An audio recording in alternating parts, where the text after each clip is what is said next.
मार्गदर्शन में आगे बढ़े दो शब्दों के साथ। नहीं वो बाद में करेंगे,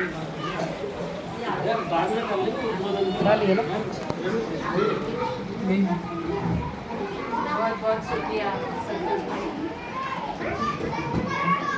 आपने मुझे विदाई की घड़ी में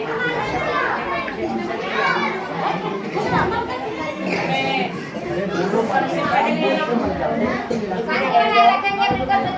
हमारे शोषित पीड़ित समाज के जो हमारे जितने हमारे महापुरुष हैं मैं उनको नमन करती हूँ, क्योंकि उन्हीं महापुरुषों के त्याग और बलिदान से जो मुझे मिला वो लेकर मैं आप लोगों के बीच में 2001 में आई। अगर उन्होंने नहीं किया होता तो मैं आप लोगों से कभी मिलती नहीं, और ना मैं इन बच्चों के लिए जो मेरे अंदर जो उनके विचार आए और वो मुझे करने का अवसर नहीं मिला। तो मैं यहाँ जब सबसे पहले तो मैं बता दूं कि जब भाई ने मुझे कॉल किया कि मैडम जी आपकी विदाई जो है हम सोमवार को रख रहे हैं, बाद में डेट बढ़ा, जैसे ही उन्होंने विदाई शब्द जैसे ही उन्होंने कहा तो मैंने भाई से कहा भाई मुझे घबराहट सी हो रही है। क्यों घबराहट सी हो रही है? जैसे कि मैडम ने कहा कि 24 साल में यहाँ एक बेटी की तरह रही, क्योंकि बेटी 24 साल की होती है, जवान होती है, और उसके बाद जब ऐसा लगता है जैसे कि जब विदा होती है मैं उन पलों के लिए मुझे घबराहट हो रही है। और मुझे इस गांव से आप लोगों से जो प्यार, अपनापन और मुझे जो भी अवसर मिला वो मैंने यहाँ पर एक कर्तव्य के नाते कि ये मेरा कर्तव्य है, इन बच्चों के पीछे मैं यहाँ आई हूँ और इन बच्चों के पीछे मेरा पेट पल रहा है, मैं एक अच्छा जीवन जी रही हूँ, तो क्यों ना इन बच्चों के लिए भी मेरा कुछ कर्तव्य बनता है। वो मेरे महापुरुषों के द्वारा मुझे ये विचार मेरे अंदर निर्माण हुए और वो मैंने देने का प्रयास किया। मैंने ऐसा कुछ भी नहीं किया है, इस बच्चों के लिए जो भी कुछ किया है वो इनका एक हक और अधिकार था कि उन्हें एक अच्छा शिक्षा मिलना चाहिए, उन्हें एक अच्छा मार्गदर्शन मिलना चाहिए, वो मैंने देने का प्रयास किया। और जब मैं 2001 में जब यहाँ मेरी पोस्टिंग हुई थी तो मैं सही बताऊँ तो जब मैं पहली बार जब यहाँ पे आई थी और ये रास्ता, क्योंकि मैं शहर की रहने वाली थी, मैं बाहर पढ़ी लिखी, और जब मैं ये गांव में आई थी तो मैं रो रही थी कि मुझे कैसा गांव मिल गया है, मैं ये गांव में कैसे रह पाऊंगी, मैं यहाँ कैसे, जब रोड देखती थी तो मुझे एक अजीब सा वो लगा। और जब मैं इस गांव से मुझे लगाव हुआ तो मैं वो सारी चीजें भूल गई। और जब आदरणीय जब 2007 में जब अरुण तुरकर सर आए तो उनके साथ में जो मेरा समय जो बीता वो समय एक बहुत ऐसा, मैं जिंदगी में कभी नहीं भूल सकती उनको, उनके साथ जो मैंने पल बिताए हैं, उनके साथ जो मैंने इस स्कूल के लिए जो एक बच्चों के एक शिक्षा के क्षेत्र में जो हम प्लान बनाए हैं मैं उनको कभी नहीं भूल सकती। उन्होंने मुझे इतना कुछ दिया है, आज अगर समाज में मेरा मान सम्मान अगर है तो उन्होंने मुझे मार्गदर्शन दिया। मैं आज समाज में जाती हूँ और जब मैं बोलती हूँ तो ये बोलने की कला भी मुझे आदरणीय अरुण कुमार तुरकर जी से मिला हुआ है, मैं उन्हें कभी भी जीवन में नहीं भूल सकती।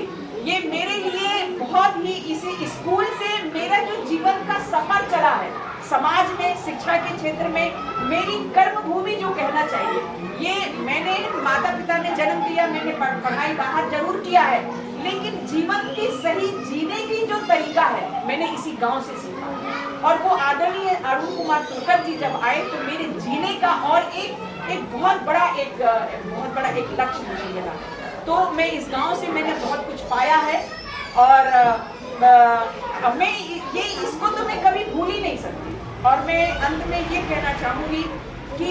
मैं जो परिश्रम मैंने इस गांव के बच्चों के लिए किया है, आने वाले समय में भी मैं चाहती हूँ कि ये बच्चे इतने आगे बढ़ें, इतना अपने गांव का नाम रोशन करें। और अगर कोई भी बच्चा यहाँ से पढ़ लिख करके अगर कुछ बनता है और जब मैं अगर नाम सुनूंगी तो मेरे ख्याल से मुझे सबसे ज्यादा खुशी होगी कि मैं इस गांव के बच्चे जो हैं आगे बढ़ क्योंकि जब मैं आज रोशनी नागदेवी जो मैडम की बेटी है जिसको मैंने पढ़ाई, मुझे एक बच्ची अभी मिली इसी गांव की, जब बेटी मिली तो उन्होंने कहा मैम जो आपने हमें जो विचार दिया है, आपने जो हमें शिक्षा दिया है, हम कभी आपको नहीं भूल सकते। मुझे सुनकर इतना अच्छा लगा कि ये जिन बच्चों को मैंने पढ़ाया है आज वो कोई डीएड कर रहा है, कुछ प्राइवेट नौकरियों में चले गए हैं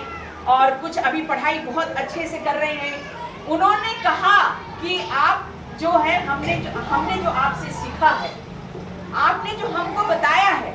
हम उसी मार्ग पर चलेंगे और हम अपने जीवन को सफल बनाने का प्रयास करेंगे। मैं भी यही चाहती हूँ कि मेरे जो 24 वर्ष हैं,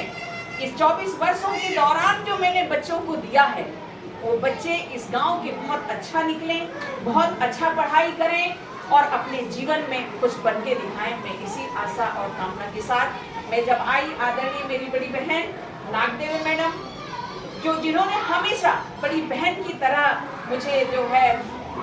मार्गदर्शन और उसके सानिध्य में मैं रही। मेरे साथ में मेरी जो रसोईया नीतू और जो भाभी हैं, इनका यानी इतने 24 सालों से मैं साथ में रही हूँ, इनके साथ में एक परिवार की तरह मैंने यहाँ जीवन बिताया है। कभी भी ऐसा उनसे मैं कभी भी उनको अगर कुछ कह भी देती स्कूल के मामले में, बच्चों के मामले में कि तुमने आज ऐसा खाना बनाया है, तुम जरा ठीक से करो, उन्होंने कभी भी बुरा नहीं माना और हमेशा मेरी बातों का उन्होंने सम्मान किया, समर्थन किया। इसी तरह से जब मैं यहाँ पे जब भाई आए, आदरणीय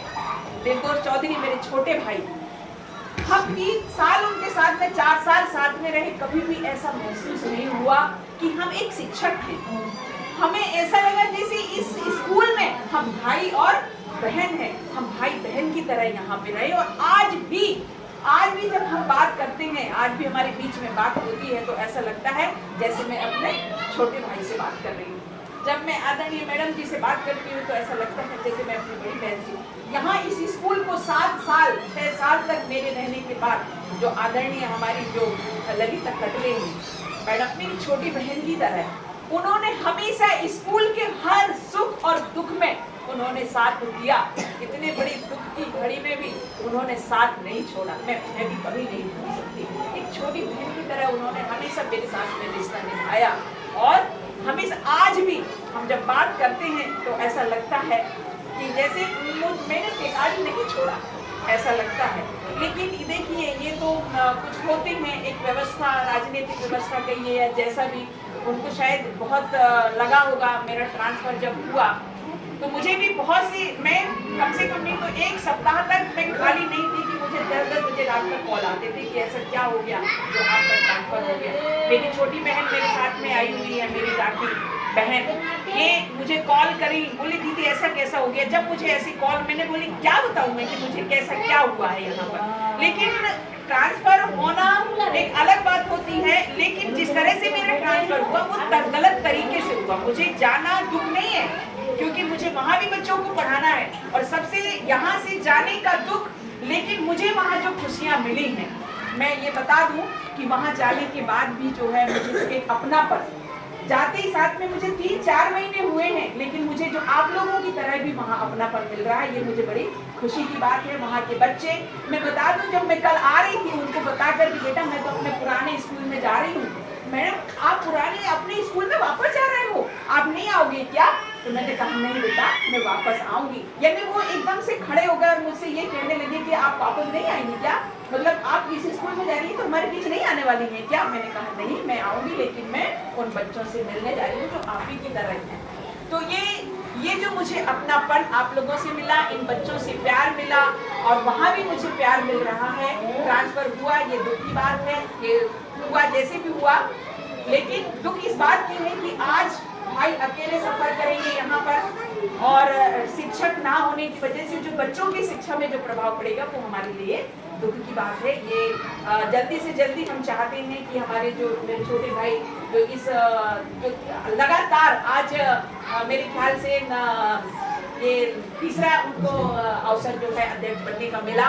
और इस स्कूल में उन्होंने जो सहयोग दिया, हमको सहयोग दिया, हर क्षेत्र में पानी की व्यवस्था नहीं थी, हमने कहा भाई उनको ऐसा करना है, तो वो एकदम हमारे कंधे पे कंधा मिलाकर उन्होंने जो है वो साथ दिया। हम उनका भी मैं तहे दिल से शुक्रिया अदा करती हूँ और मैं उनका सम्मान करती हूँ। और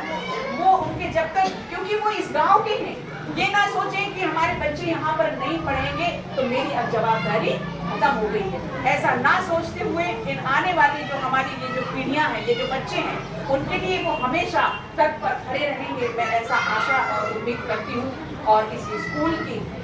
जो छवि है वैसी ही बनी रहनी चाहिए। ऐसे मैं आप लोगों से, जो हमारे शिक्षक पालक समिति जितने सदस्य हैं, मेरी यहाँ जो माताएं बैठी हुई हैं, मैं आप लोगों से भी निवेदन करती हूँ कि आप लोग समय निकाल कर अपने बच्चों के साथ में 1-2 घंटा बैठें, उनको पढ़ाएं और अपने, क्योंकि माँ जो होती है वो घर की एक बहुत बड़ी धुरी होती है, क्योंकि पिता काम में चला जाता है, वो समय नहीं दे पाता। आप लोग बच्चों के साथ में रहते हैं, आप लोग बच्चों पर ध्यान देंगे, इसी आशा और उम्मीद के साथ कि आप लोगों ने मुझे आज यहाँ बुलाया, मेरा सम्मान किया।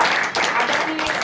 मैडम मेरे साथ में ज़्यादा दिन नहीं रही हैं, लेकिन फिर भी उनके साथ में मेरे रिश्ते जो है वो बहुत अच्छे रहे हैं। मैं आदरणीय मैडम जी से भी मैं निवेदन करूंगी कि मैडम जी अगर साथ में रहते हुए जो भी गलतियां हुई होंगी, मैं आप सबसे क्षमा मांगती हूं और जो भी गलतियां हैं आप लोग मेरा भूलने की